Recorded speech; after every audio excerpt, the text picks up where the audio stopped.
স্বপ্ন আমার content creator হব, কিন্তু কোথায় থেকে শুরু করব, কিভাবে বা শুরু করব, আমি কি পারবো কন্টেন্ট বানাতে? এমন হাজারো প্রশ্ন আজ মন থেকে মুছে ফেলুন। স্টুডেন্ট থেকে বেকার, দিনমজুর থেকে চাকরিজীবী, সবার মাঝে এমন কিছু টিপস আজ তুলে ধরবো যার মাধ্যমে আপনিও অনলাইন প্ল্যাটফর্ম থেকে হাজার হাজার লক্ষ লক্ষ টাকা ইনকাম করতে পারবেন। সময় থাকতেই সাধন করতে হবে, নয়তো পরে পস্তাতে হবে। আপনি যদি স্টুডেন্ট হয়ে থাকেন তাহলে ইউটিউব চ্যানেল, ফেসবুক পেজ এখনই খুলে রাখুন। তারপর আপনি নিজেকে প্রশ্ন করুন, আপনি লেখাপড়ার পাশাপাশি অবসর সময়গুলোতে কি কি ভিডিও বানাতে পারবেন। আপনি যদি সব সময় লেখাপড়ায় ব্যস্ত থাকেন তাহলে লেখাপড়ার ভিডিও তৈরি করুন। আপনার পছন্দের সাবজেক্টগুলি চয়েস করুন, গণিত বা ইংরেজি বা যাই হোক না কেন। তারপর আপনি যেটুকু জানেন তাই দর্শকদের সামনে তুলে ধরুন। তবে মেন ফোকাস কিন্তু লেখাপড়ার দিকেই থাকতে হবে।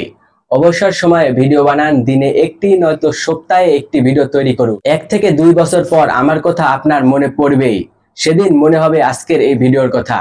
তত সময় আপনার স্মার্টনেস এসে দাঁড়াবে এক অন্য লেভেলে। সকল ধরনের ভিডিও তৈরির টিপস আমার চ্যানেলে পেয়ে যাবেন। তারপর আপনি যদি কিছুই না করেন, অর্থাৎ বেকার থাকেন, তাহলে নিজেকে প্রশ্ন করুন আপনি সারাদিন কি কি করেন। যদি আপনি ঘুরে বেড়ান তাহলে ট্রাভেল ভিডিও বানিয়ে নিন। যদি সুন্দর সুন্দর জায়গায় ভ্রমণ করেন তাহলে ব্লগ ভিডিও বানিয়ে নিন। যদি খেলাধুলা করেন তাহলে খেলাধুলা বিষয়ে ভিডিও বানান। আর যদি মেয়ে হন, রান্না করেন, তাহলে কুকিং ভিডিও বানিয়ে নিন। প্রতিদিন না পারলেও সপ্তাহে একটি করে ভিডিও তৈরি করুন এবং সোশ্যাল মিডিয়াতে আপলোড করুন। রান্নার রেসিপির ভিডিও এমনিতেই অনেক ভিউ আসে। তারপর রেগুলার কাজ করে দেখুন, আপনাকে কেউ আটকাতে পারবে না।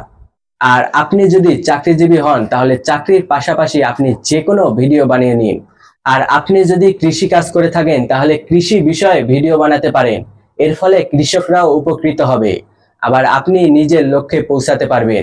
দিন শেষে কেউ কারো নয়, লক্ষ্য রাখুন সবসময় নিজে কিছু করার, যার মাধ্যমে আপনি নিজেকে সবার থেকে আলাদা করে গড়ে তুলতে পারবেন। আমি এখন থেকে সবসময় আপনাদের পাশে থাকব।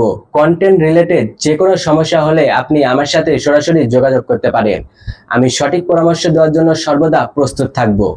যদি আমার ভিডিওটি আপনাদের ভালো লাগে এবং ইউটিউব থেকে দেখেন তাহলে অবশ্যই সাবস্ক্রাইব, আর ফেসবুক থেকে দেখলে অবশ্যই ফলো করে পাশে থাকুন, যেন আমার পরবর্তী ভিডিও আপনাদের মিস না হয়।